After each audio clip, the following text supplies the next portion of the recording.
La maladie atteint aussi les pauvres villes. Telles vont dépérir d'un mal qu'on fuit d'où. À peine elles naissaient, mais leurs cloches débiles sont comme les accès d'une petite toux. D'autres souffrent, sans se plaindre, d'avoir sans trêve l'ombre d'un vieux bœuf froid sur elles qui les grève. D'autres sont simplement des vieilles déclinants, celles d'un temps fini, celles qui sont âgées et dont les os, parmi leur silence stagnant, gardent tant de reflets qui les ont imagés. Il en est que naguère abandonna la mer, comme un grand amour qui tout à coup se retire.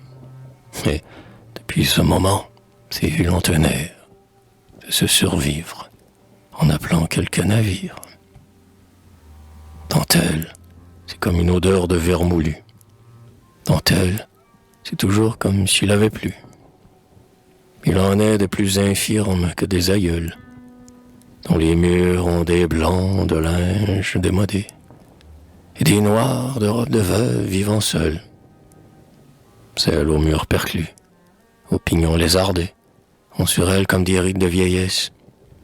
Celles, jeunes encore, dont la croissance cesse, celles au terrain nu où l'on ne bâtit pas, souffrent du mal secret de devenir pubères. C'est leur sang qui palpite au pouls des réverbères. Et dans la tour qui monte à l'espoir du compas, dans l'église qui reste inachevée et vaine, c'est leur propre existence aussi qui s'interrompt.